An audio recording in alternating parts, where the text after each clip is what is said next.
La seguridad y salud en el trabajo en el Perú ha tomado un papel predominante en los últimos 9 años.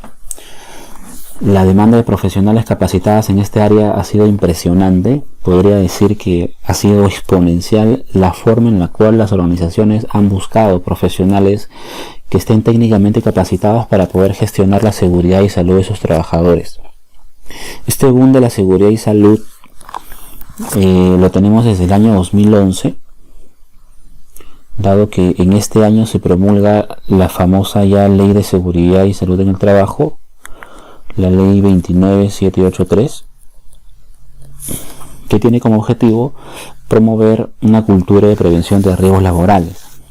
Esta ley obliga a las organizaciones a implementar un sistema de gestión de seguridad y salud en el trabajo. Lo vamos a simbolizar así: sistema de gestión de seguridad y salud en el trabajo. Sin embargo, este boom se da a pesar de que nosotros ya teníamos, por ejemplo, en el año 2005, 6 años hacia atrás, teníamos un reglamento de seguridad y salud. Ese reglamento era el Decreto Supremo 009-2005-TR. Este reglamento buscaba, como su mismo nombre lo dice, reglamentar a una ley que debía ser la Ley de Seguridad y Salud en el Trabajo, pero lamentablemente esta ley nunca llegó y tuvimos que esperar 6 años para tener la Ley de Seguridad y Salud en el Trabajo, que dentro del marco normativo era la primera vez que se le daba este rango, el rango de ley, a una norma asociada a la gestión de seguridad y salud en el trabajo. Esta ley se reglamenta en el año 2012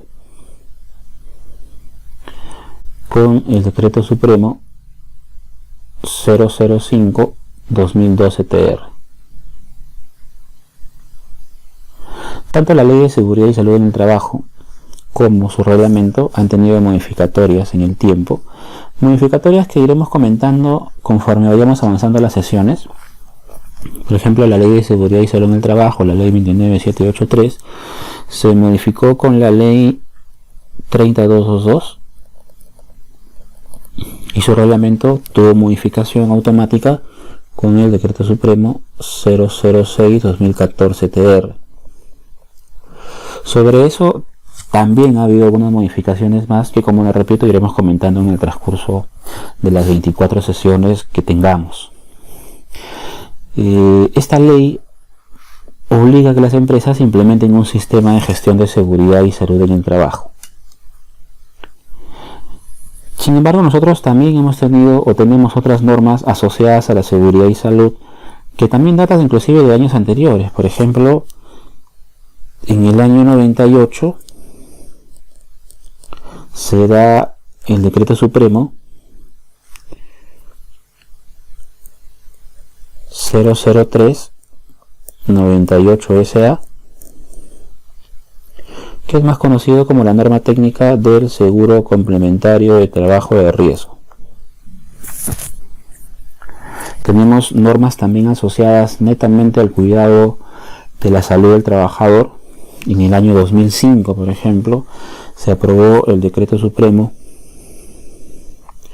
015-2005-SA,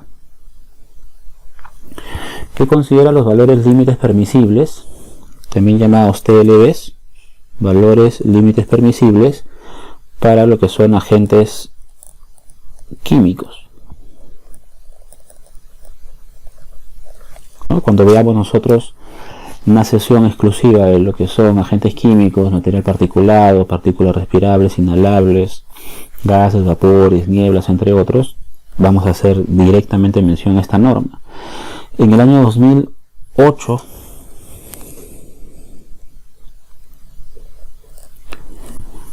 tenemos también nosotros otra norma que hace ya no la prevención del trabajador en términos de agentes químicos, sino trabaja un poco más lo que son los agentes físicos. Este es la resolución ministerial 375-2008-TR. Esta resolución ministerial 375/2008 tiene por nombre la famosa norma básica de ergonomía y de procedimiento de evaluación de riesgo ergonómico. En esta norma, por ejemplo, vamos a encontrar agentes físicos como el ruido, vamos a encontrar otro agente físico como es iluminación, vamos a encontrar parámetros para vibración, vamos a encontrar parámetros para estrés térmico, y como su mismo nombre, la norma lo menciona, vamos a encontrar los procedimientos recomendados para hacer evaluación de riesgo ergonómico. Entonces, dentro de este esquema legal tenemos normas netamente orientadas a lo que es implementar un sistema de gestión y normas orientadas netamente a lo que es hacer prevención de enfermedades. Podemos citar también a otras normas. Por ejemplo, en el año 2008 también se establece el listado de enfermedades profesionales. En este año también se establece el listado de enfermedades profesionales.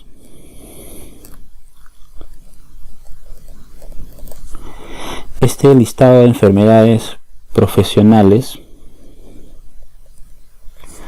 se da con la resolución ministerial 480.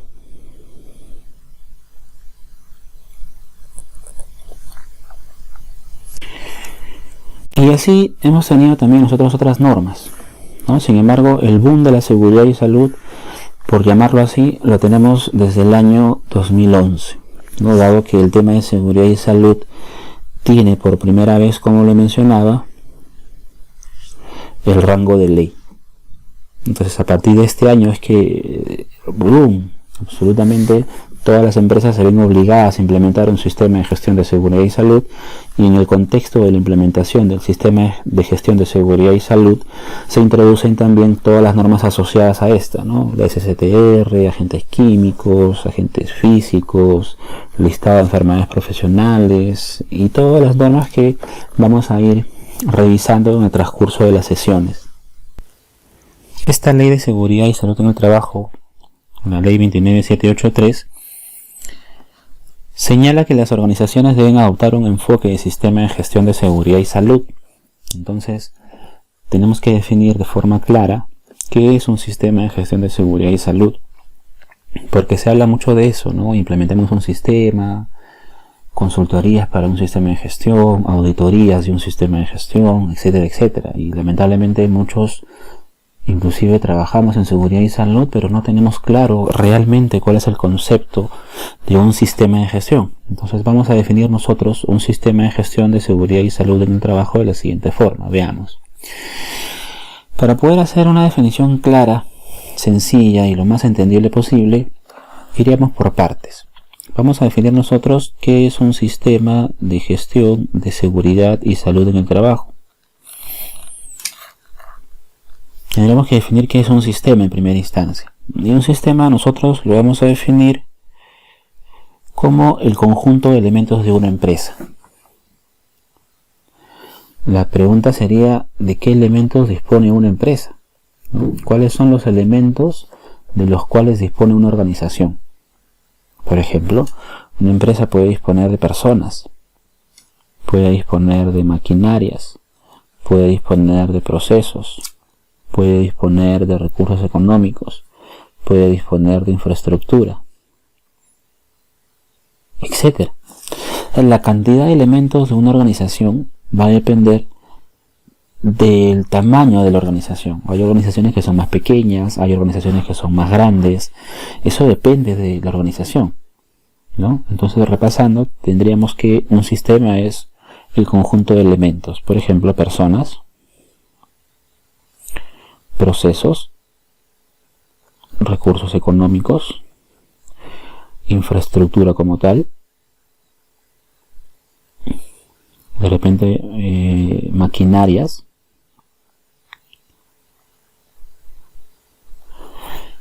y podríamos seguir mencionando más elementos de la organización de acuerdo al tamaño que tenga esto. Eso es un sistema, un conjunto de elementos.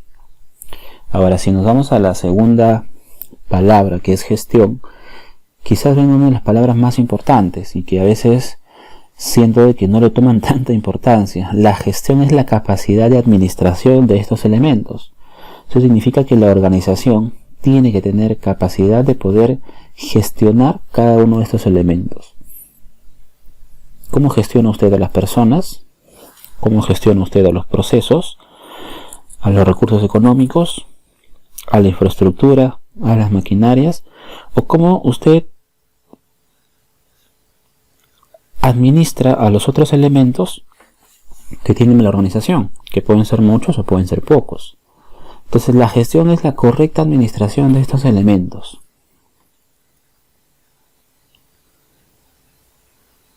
Si unimos los términos y hablamos entonces de sistema de gestión, podríamos indicar que un sistema de gestión es la correcta administración de los elementos de una empresa. Pero ¿para qué los voy a administrar? ¿Qué es lo que busco con esta administración? Lo que nosotros vamos a buscar con esta correcta administración de estos elementos es algo en específico. Y depende a qué esté orientado su sistema de gestión. Si es que el sistema de gestión está enfocado en la seguridad y salud del trabajador, nosotros administramos a este conjunto de elementos para poder lograr un objetivo que obviamente va a estar relacionado con esta implementación. En ese sentido, la gestión está orientada en la seguridad y salud de los trabajadores. Seguridad, ¿con qué objetivo? Con el objetivo de prevenir accidentes. Salud, con el objetivo de prevenir enfermedades.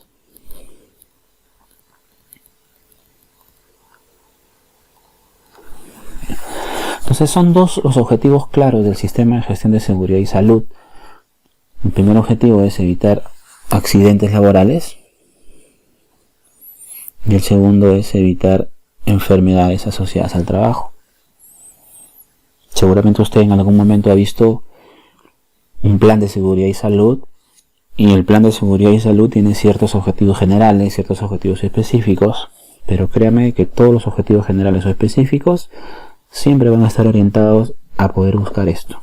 Evitar dos cosas: que el trabajador en la organización se vaya a accidentar y el trabajador en la organización se vaya a enfermar.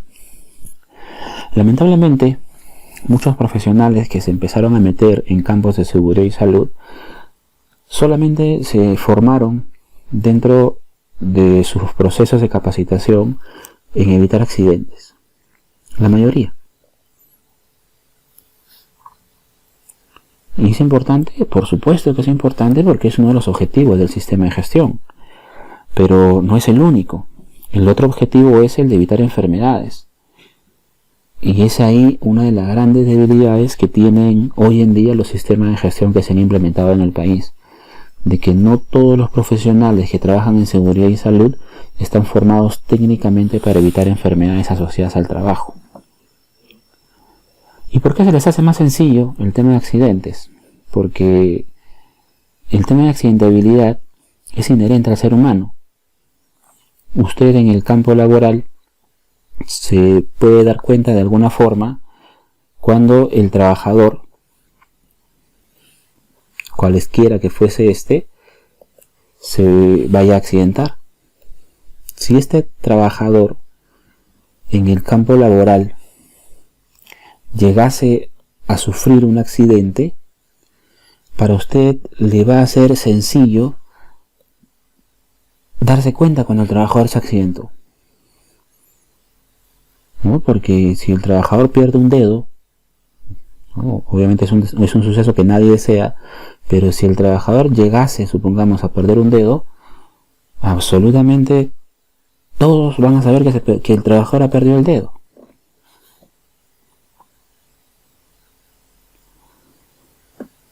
Pero si este trabajador se está enfermando, está teniendo problemas con su sistema auditivo, no necesariamente todos se van a dar cuenta de ese detalle.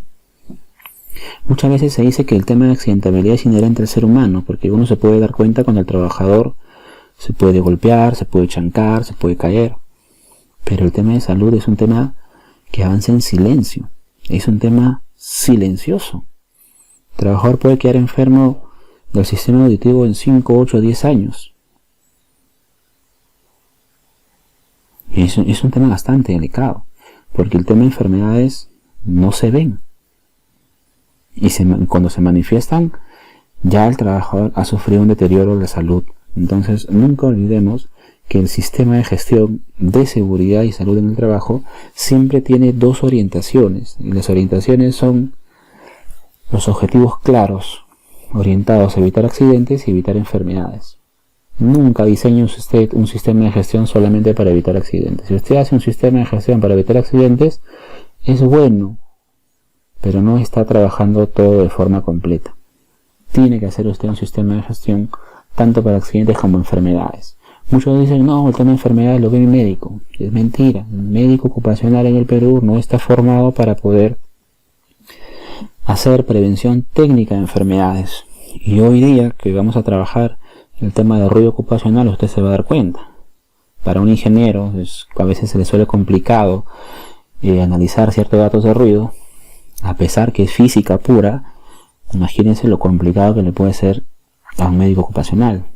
Entonces, nunca perdamos de vista que el sistema de gestión tiene esas dos orientaciones: evitar accidentes y evitar enfermedades asociadas al trabajo. Dentro de las 24 sesiones vamos a ver sesiones orientadas a hacer gestión de seguridad, pero también a hacer gestión de salud, para que usted tenga una introducción de realmente qué es hacer prevención de enfermedades. Bien, vamos a ir dosificando nosotros los temas, tanto para poder trabajar la gestión de la seguridad como para poder trabajar la gestión de la salud. El día de hoy vamos a enfocarnos netamente en lo último. Vamos a ver cuál es el enfoque para poder gestionar la salud desde el punto de vista de prevención. Vamos a ver cuál es la disciplina que se encarga exactamente de hacer este estudio de prevención relacionado a la salud, y luego vamos a introducirnos netamente en uno de estos factores que se genera entre el trabajador y el proceso que le puede hacer daño. Ese factor que vamos a analizar es el factor del ruido. Entonces, usted, dentro de la interacción del trabajador en su organización, va a tener que el trabajador puede interactuar directa o indirectamente con su proceso. Va a interactuar de todas formas con su proceso, y el proceso que usted tendrá en su organización quizás sea el proceso de fabricar un producto o el proceso de brindar un servicio. Cualesquiera que fuesen estos procesos, generan en la persona un entorno ambiental directo que tenemos que analizar para efectos de saber si ese proceso le genera o no le genera daño al trabajador. Supongamos que el trabajador labora con un producto químico llamado azufre. El trabajador cada cierto tiempo tiene que echar azufre en este perol. El perol es una olla, en realidad es como una olla industrial, pero tiene un agitador, de tal manera que busca siempre mantener la viscosidad del producto. El azufre que el trabajador va a introducir se encuentra en costales, se encuentra arrumado en costales. Cada uno de estos costales más o menos tiene un peso de 42 kilos, y esa es una de las funciones que tiene el trabajador: introducir estos costales de azufre que más o menos pesan 42 kilos y poder introducirlos en este perol. Cuando el trabajador hace esta labor de abrir el costal para poder vaciar el producto en el perol, el azufre, al ser un material particulado, va a quedar suspendido. Entonces el azufre va a quedar suspendido. Esas partículas son las que el trabajador puede inhalar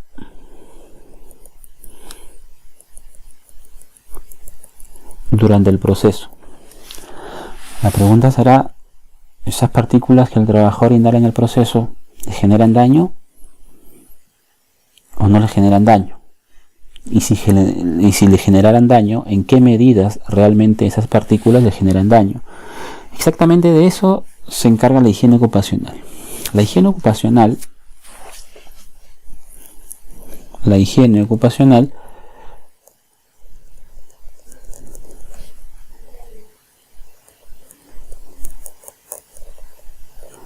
es una disciplina técnica que se encarga netamente de poder hacer prevención con respecto a temas de salud.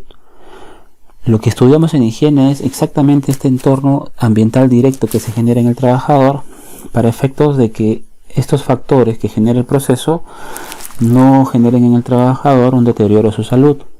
En este caso muy particular estamos observando que existe material particulado dentro de este entorno ambiental, ¿no? O sea, existe material particulado que le podría generar daño al trabajador. Ahora, si este perol en su proceso de agitación genera bulla, genera ruido, también tendríamos otro factor ambiental directo, ¿no? Del ruido. Como este perol trabaja conectado a una fuente de alimentación que hace girar, y para poder mantener la viscosidad trabaja a una temperatura, lo más probable es que este genero irradie calor. El trabajador podría entrar en un proceso que se llama estrés térmico.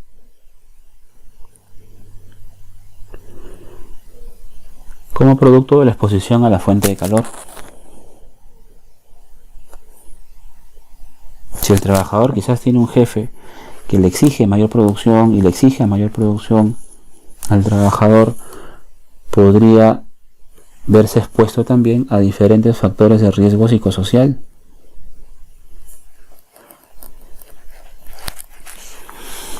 En el levantamiento de esta carga, cada costal pesa 42 kilos. Hay otro factor de riesgo. Ese factor de riesgo se llama factor de riesgo disergonómico.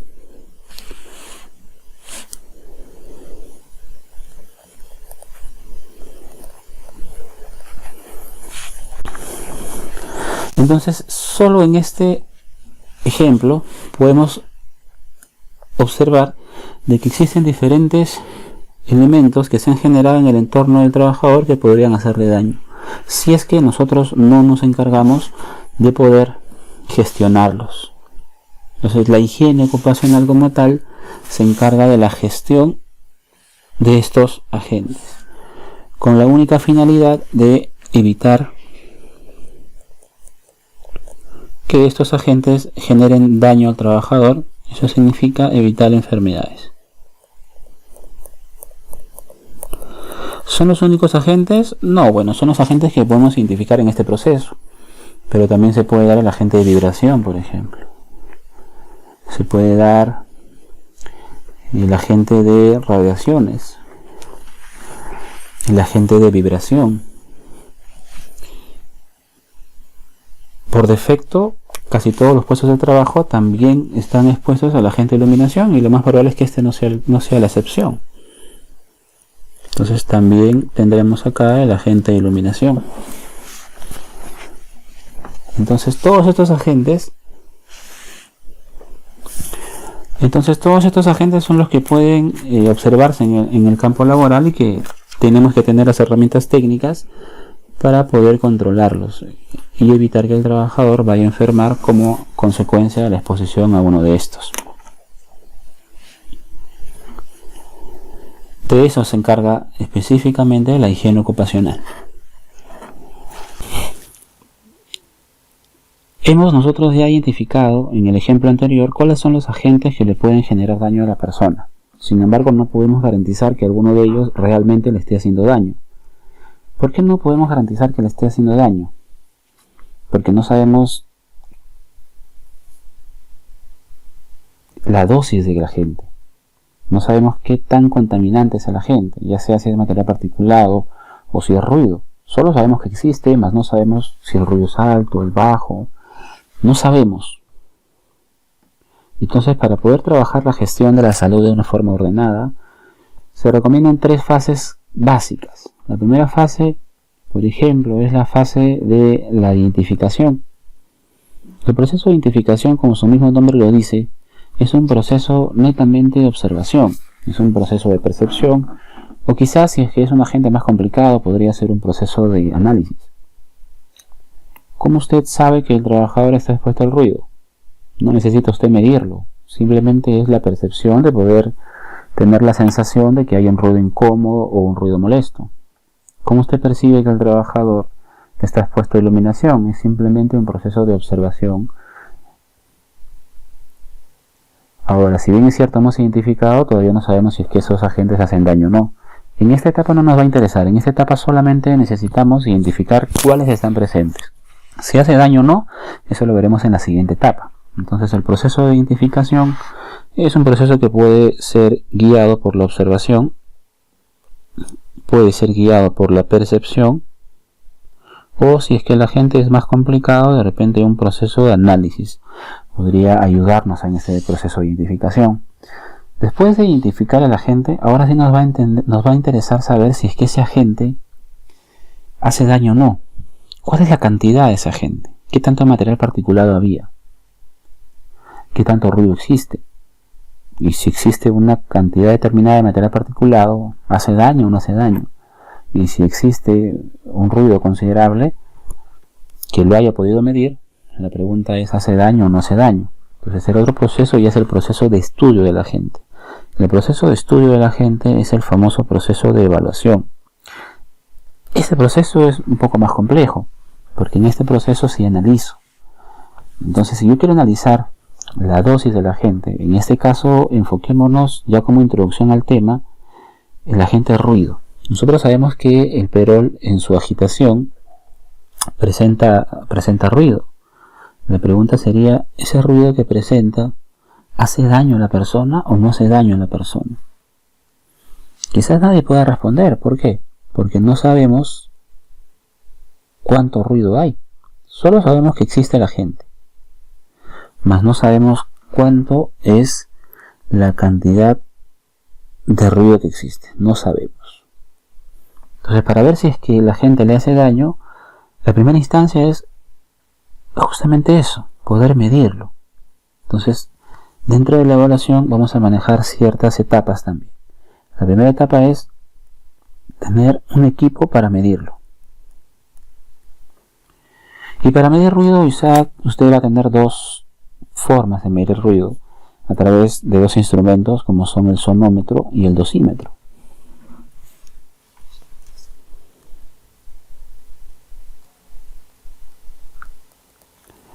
Usted tendrá el sonómetro y tendrá usted el dosímetro. La pregunta es ¿cuál de estos dos utiliza? Si usted decide utilizar sonómetro, ¿cuántas mediciones va a hacer? ¿Cada qué tiempo va a hacer las mediciones? ¿Cómo va a caracterizar internamente el ruido para hacer las mediciones? Entonces, en el proceso de evaluación no solo se trata de medir, sino también de tener una estrategia de medición. Esa estrategia de medición es la metodología. ¿Qué metodología va a seguir usted para poder analizar ese agente? Por ejemplo, para el ruido, la metodología es la ISO 9612. La ISO 9612 nos va a dar las diferentes estrategias que existen para poder hacer un análisis correcto de ruido, ya sea si utilizamos sonómetro o ya sea si utilizamos dosímetro.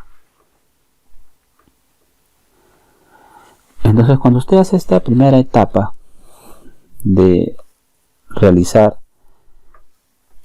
la medición con esta metodología, el resultado de esta primera etapa a usted le va a representar un valor, porque el equipo a usted le va a dar un valor. Un valor en decibeles, que no sabemos cuánto es. Supongamos que el valor en decibeles sea 98 decibeles. El trabajador labora 8 horas y después de hacer el análisis llegamos a la conclusión que el trabajador está expuesto a 98 decibeles por 8 horas de trabajo. La pregunta es, ¿ese valor es alto, es bajo? No sabemos todavía. ¿Por qué no sabemos? Porque tenemos el valor en bruto. ¿Qué tendríamos que hacer con ese valor para saber si hace daño o no? Tendríamos que compararlo. ¿Y con qué lo voy a comparar?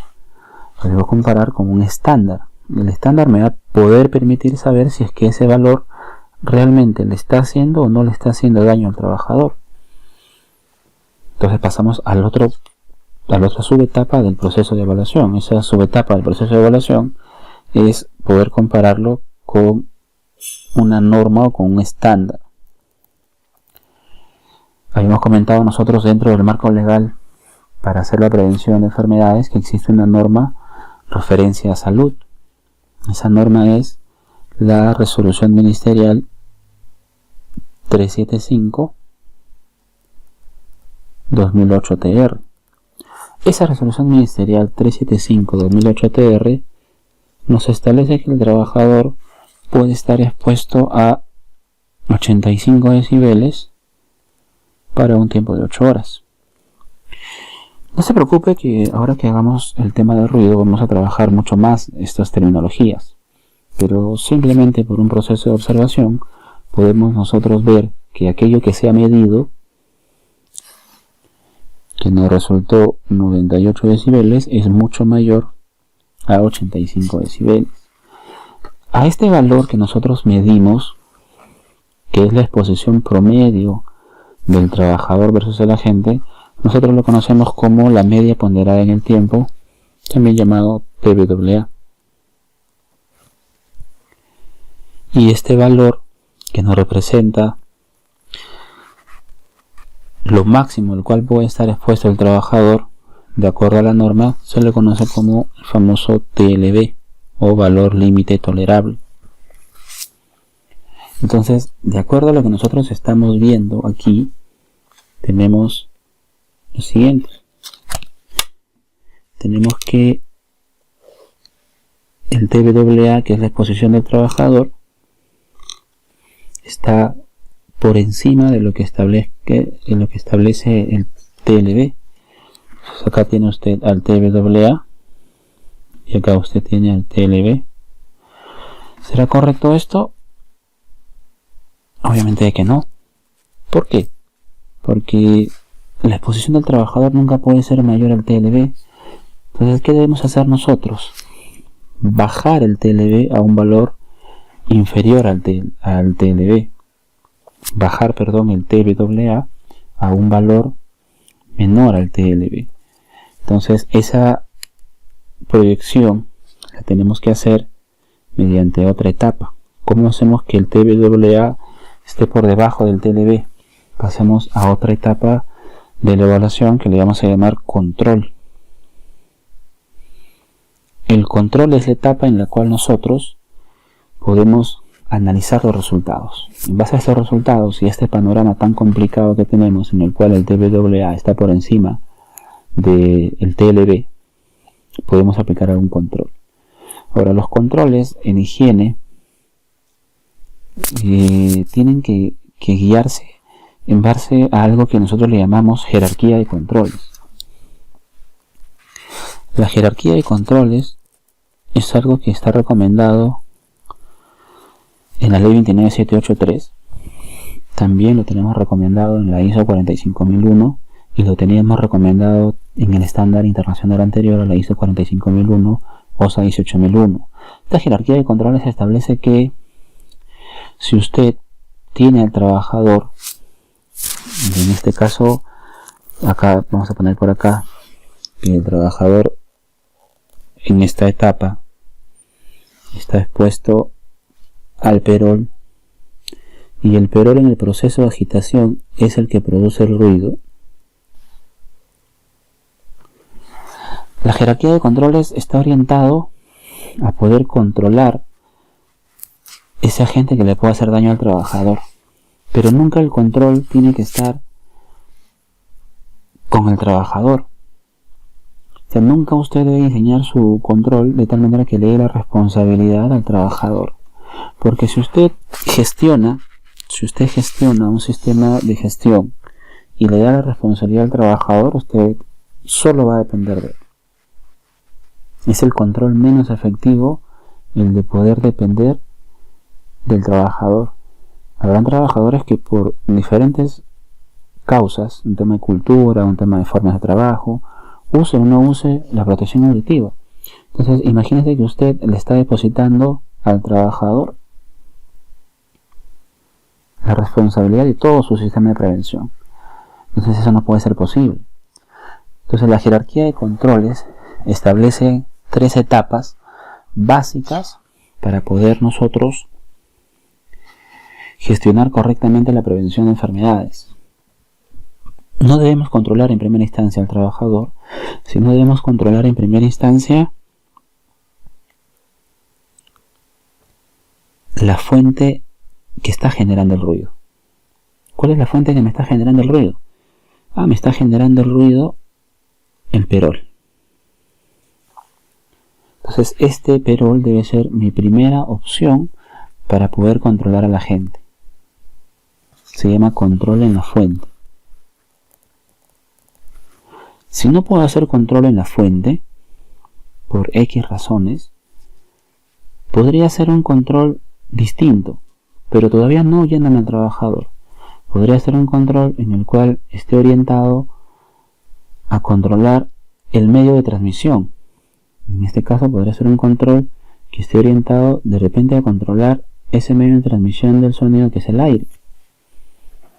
Entonces la segunda fase de control es el control en el medio, le llamamos nosotros. Si no puedo hacer control en la fuente y no puedo hacer control en el medio, recién usted podría hacer control en la persona.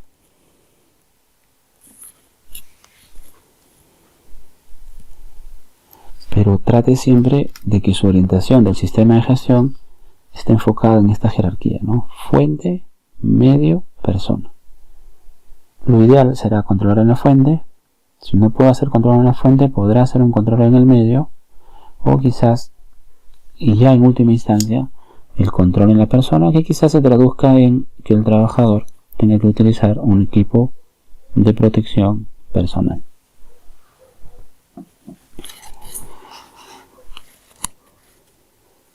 A esta jerarquía de controles quizás usted la tenga como en otros textos, como el famoso eliminar,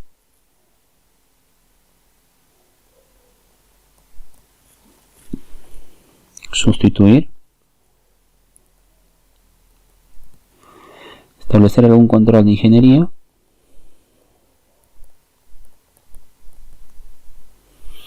algún control administrativo, o en última instancia un control de EPP. Esta jerarquía de controles que he mencionado se usa mucho más para temas de seguridad. Para temas de higiene es más complicado poder enfocarlo en un eliminar, sustituir, ingeniería, administrativo, EPP. Es más sencillo hacer control o hacer la mención de control en fuente, medio, persona. El mismo análisis lo podemos usar para cualquier agente. Supongamos que queremos referirnos a este agente que también lo identificamos hace un momento, el azufre, ¿no? Cada vez que el trabajador echa el azufre en el perol, el material particulado queda en suspensión. Entonces ahí también analizamos el primer proceso, que es el proceso de identificación. ¿Y ahí qué hemos identificado? El material particulado. Ahí hemos identificado el material particulado. ¿Qué hemos utilizado para analizar el material particulado? En primera instancia la observación, pero quizás con la observación no sea suficiente. Ya para algunos agentes en particular, sobre todo con los agentes químicos, requerimos mayor análisis porque tendremos que analizar también específicamente cuál es el tamaño de la partícula. ¿Es una partícula grande? ¿Es una partícula chiquita? Tendremos que analizar el diámetro de la partícula. De acuerdo al diámetro de la partícula vamos a poder identificar si es que esta es una partícula inhalable o es una partícula respirable. Si el diámetro es muy chiquito, quizás inferior a las 5 micras, podemos identificar acá que estamos mediante o expuestos a una partícula respirable. Y el proceso de evaluación también es muy parecido. Tendremos que medir, ya no vamos a utilizar un sonómetro, utilizaremos una bomba de partículas. La metodología ya no será la ISO 9612. utilizaríamos la metodología NIOSH. Pues acá la metodología NIOSH 0600, que es la metodología para partículas respirables. En base a estos resultados, ¿no?, de utilizar la bomba con esta metodología, nos va a dar también un análisis parecido a este. Nos va a dar cuál es la media ponderada del trabajador, la exposición del trabajador, y lo tendremos que comparar con el TLB. Y en base al TLB podemos establecer ya cuáles serían nuestros controles, siempre orientados a que los controles respeten la jerarquía: control en el fuente, control en el medio y control en la persona.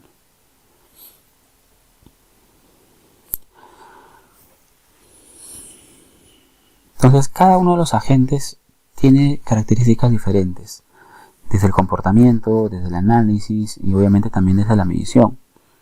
Vamos a tratar de tocar algunos agentes en las 24 sesiones, de repente unos 4 o 5 agentes. Obviamente existen más agentes que obviamente por un programa tan corto no los podamos evaluar. De todas formas, en la plataforma privada que tenemos seguramente podremos tocar algunos agentes más que sean de interés de los participantes. Hablemos de un agente que es uno de los agentes que más está presente, por ejemplo a nivel industrial, que es el agente de ruido. Vamos a hablar, por ejemplo, de ruido, el famoso ruido ocupacional. Para hablar de ruido ocupacional, para hablar del agente ruido ocupacional,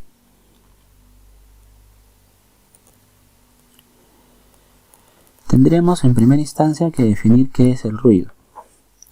Hay muchos textos que nos definen el ruido como un sonido incómodo, un sonido molesto o un sonido perturbador que a niveles altos podría generar daño a la persona. Entonces el ruido es un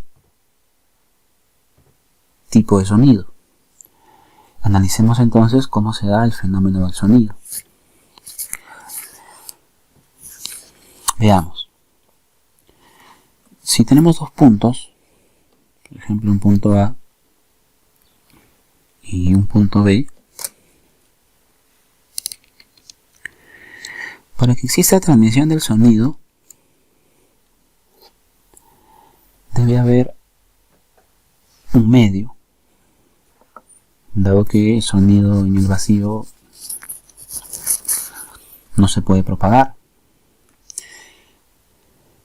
El medio puede ser un medio gaseoso, puede ser un medio líquido o puede ser un medio sólido.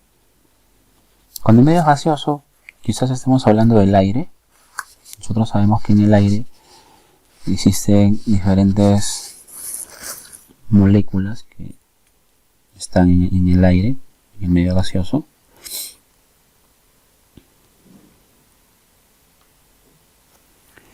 Si estuviéramos hablando de un medio líquido, estas moléculas estarían un poco más juntas, y si estuviéramos hablando de un medio sólido, las moléculas estarían muchísimo más juntas. Entonces, cuando nosotros emitimos el sonido, lo que estamos emitiendo son impulsos de energía que se producen desde el emisor, desde aquí, desde A, se emiten pulsos de energía, que son los que nosotros emitimos cuando hablamos. Estos pulsos de energía que se emiten desde el punto emisor, que es A, producen en las partículas un movimiento como causa de esta energía. El sonido se produce no porque las partículas vayan a viajar. Hay un error ahí de concepto de muchas veces algunos participantes que indican que las partículas viajan en forma de ondas hacia el punto B. No se produce el fenómeno de esa forma. Las partículas no viajan. Lo que se produce en las partículas es un impacto entre ellas. O sea, las partículas van a empezar a presionarse entre sí y va a generarse una especie de ola, Imagínense usted cuando va al estadio. Cuando usted va al estadio y hacen esas olas que son como barras, usted se va a dar cuenta que las personas lo único que hacen se van parando. Es como si se fueran empujándose. Así se produce el sonido. Las partículas se concentran por efecto de esa cantidad de energía y se empiezan a golpear entre sí. Estas partículas se concentran por la emisión de energía y van a empezar a impactar a las otras partículas que se encuentran cerca de ellas. Cuando se genera el impacto, también se genera un mayor nivel de concentración de partículas, y estas a su vez empezarán a impactar sobre otras partículas que se encuentren cerca de ellas. ¿No? Cada vez que existe el impulso, existe una concentración de partículas. A la distancia entre la concentración de partículas, se le conoce como la famosa longitud de onda. Nosotros la denominamos por lo general en física con la letra lambda, ¿no? La letra lambda. Ahora, si analizamos una partícula en particular, para la redundancia, si analizamos específicamente una partícula,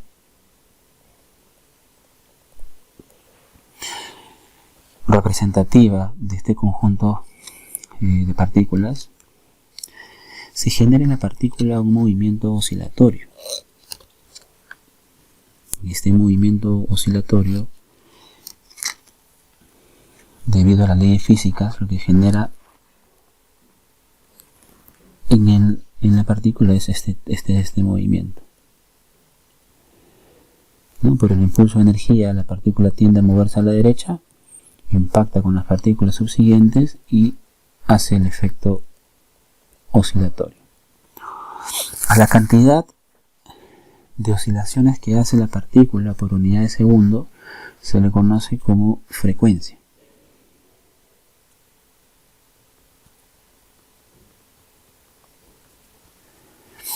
La frecuencia se mide en Hz. Este concepto de frecuencia es bastante importante para nosotros dentro del análisis del ruido ocupacional, porque el ser humano no tiene capacidad de percibir todos los sonidos. Nosotros no tenemos esa capacidad de percibir absolutamente todos los sonidos. Nosotros percibimos solamente algunos sonidos. Para eso existe un rango en el cual nosotros percibimos los sonidos. A ese rango se le conoce como el famoso rango audible. Ese rango audible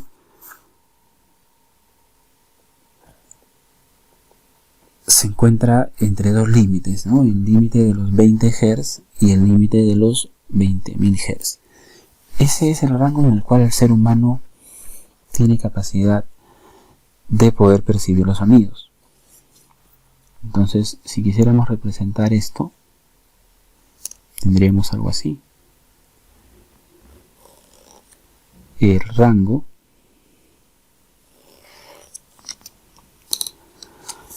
de frecuencias, cuando las frecuencias están en el rango de 20 Hz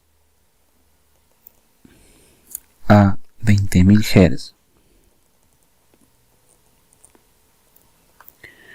nosotros tenemos capacidad de percibir estos sonidos. A este rango se le conoce como el famoso rango audible.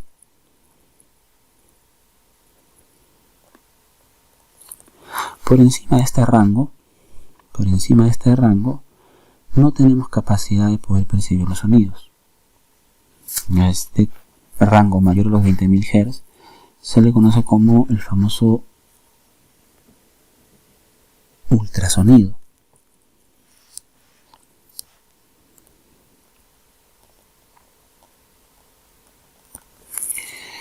Y el rango menor a los 20.000 Hz se le conoce como infrasonido.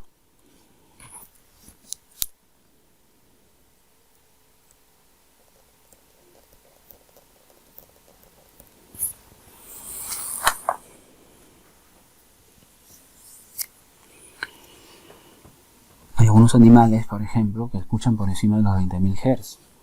Por ejemplo, los perros y los murciélagos. Ellos pueden establecer ciertos sonidos que nosotros no los vamos a poder percibir porque no se van a encontrar dentro del rango audible que nosotros podemos manejar.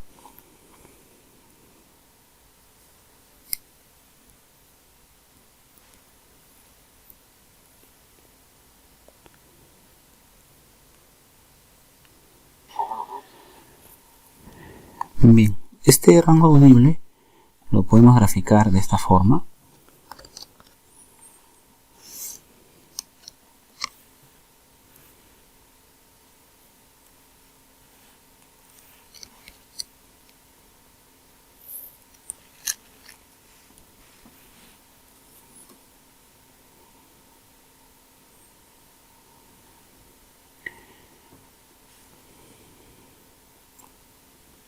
Bien, este rango audible lo podemos graficar de esta forma.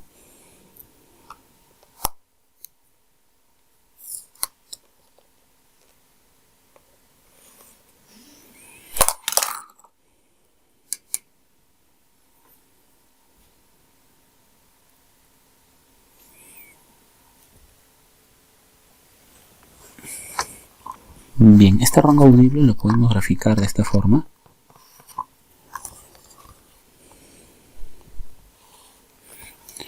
Usted va a tener los 20 Hz.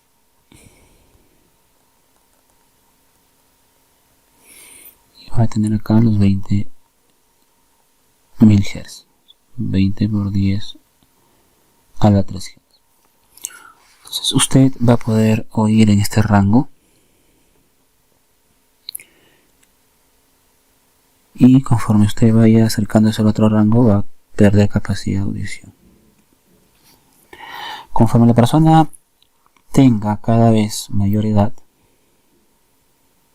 se genera que esta curva sea cada vez más cerrada. Por eso es que los abuelitos tienen menor capacidad de audición.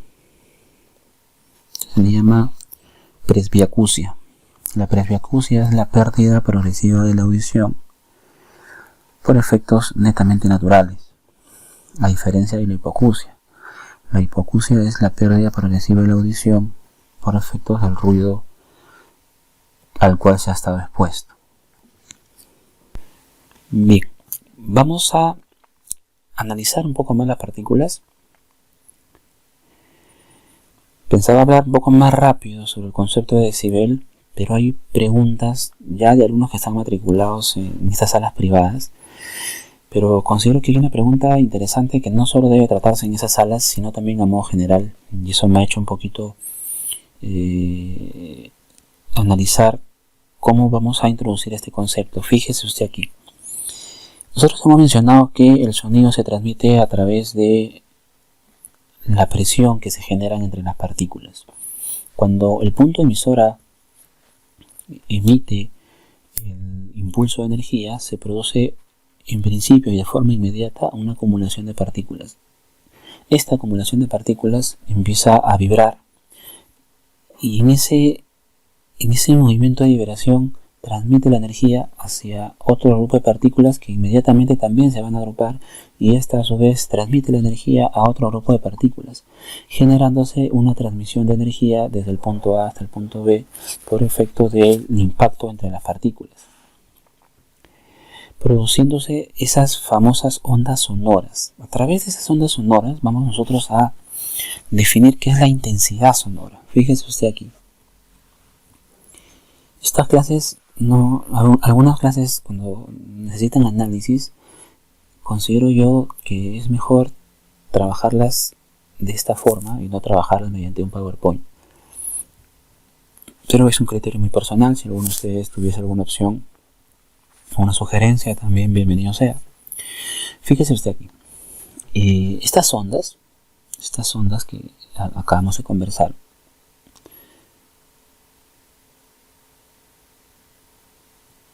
se producen más o menos de la siguiente forma. Entonces nosotros vamos a definir la intensidad sonora de la siguiente forma. La intensidad sonora se define como la cantidad de energía que atraviesa un área durante un determinado tiempo. ¿Cómo es eso? Veamos. Nosotros podemos hacer que esta energía atraviese una superficie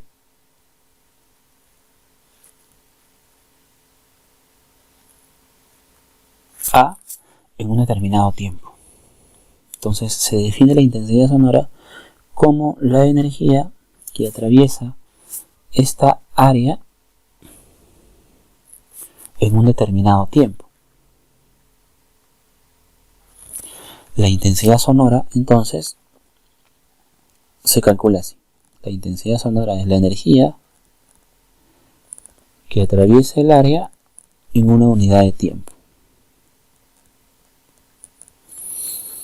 Si usted hace el cálculo, tendría así: energía entre el tiempo por unidad de área. Energía entre tiempo es conocido, es la famosa potencia. Entonces, la intensidad sonora es la potencia por unidad de área. Recordará usted que la potencia se mide en vatios y el área en metro cuadrado. Entonces ya tenemos ahí la definición de intensidad sonora. Ahora, la intensidad sonora que nosotros podemos percibir, porque nosotros no podemos percibir absolutamente todas las intensidades que existen, la intensidad sonora que nosotros podemos percibir está dada por la intensidad referencial, porque así se le conoce, y esta intensidad sonora sobre la cual nosotros sí podemos tener capacidad de percepción es 10 a la menos 12 vatios por metro cuadrado. Conforme esa intensidad vaya aumentando, nosotros vamos a percibir mejor el sonido. Si esa intensidad sigue aumentando, vamos a percibir mejor el sonido.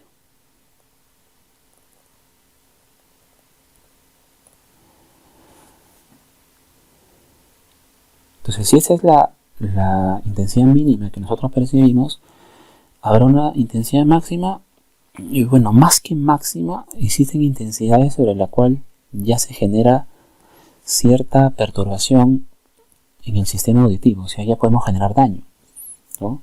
Se dice que cuando ya la intensidad sonora está por el orden de 10 a la 0 vatios por metros cuadrados, ya generamos daño en la persona.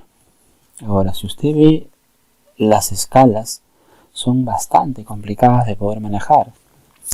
Si observamos este número que es 10 a la 0, que es la escala sobre la cual ya podríamos generar daño en el trabajador, y la comparamos con la unidad referencial, que es 10 a la menos 2, la unidad referencial es la billonésima parte de la intensidad sobre la cual ya podríamos generar daño a la persona, o ya existe un daño a la persona. Entonces estos números son complicados de manejar, ¿no? 10 a la menos 10, 10 a la menos 9, 10 a la menos 8.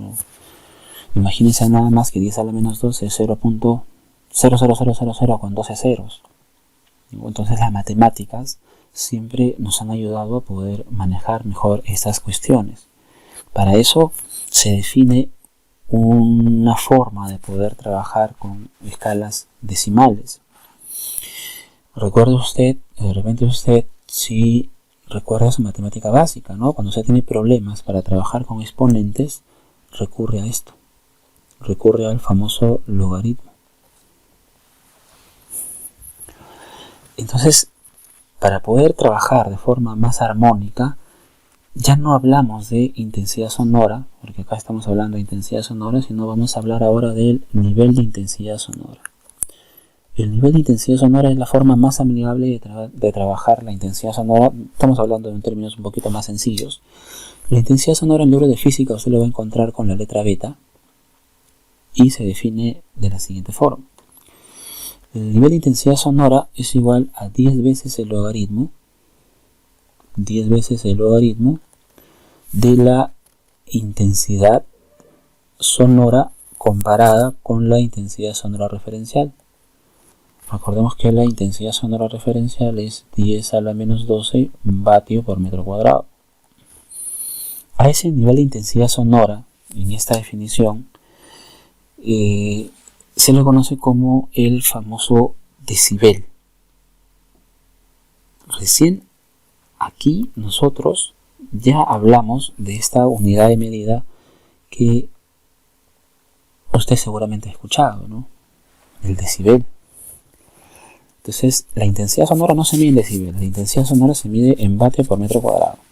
Lo que se mide en decibeles es el nivel de intensidad sonora. Ingeniero, es muy complicado, se está rayando mucho. Lo que sucede es que hay un alumno que me ha hecho una pregunta y me gustaría también comentarla porque creo que en eso consiste, ¿no? Por más que el alumno esté en sala privada, considero que estos conceptos sí los deberíamos tener todos. Él tiene una herramienta. Él me ha hablado que su organización tiene unas herramientas un poquito antiguas. Y en su herramienta, que es un rotomartillo, hace referencia a que su rotomartillo tiene una intensidad sonora, porque así lo tiene en su ficha técnica. La intensidad sonora de su rotomartillo, que es el que tiene en su organización,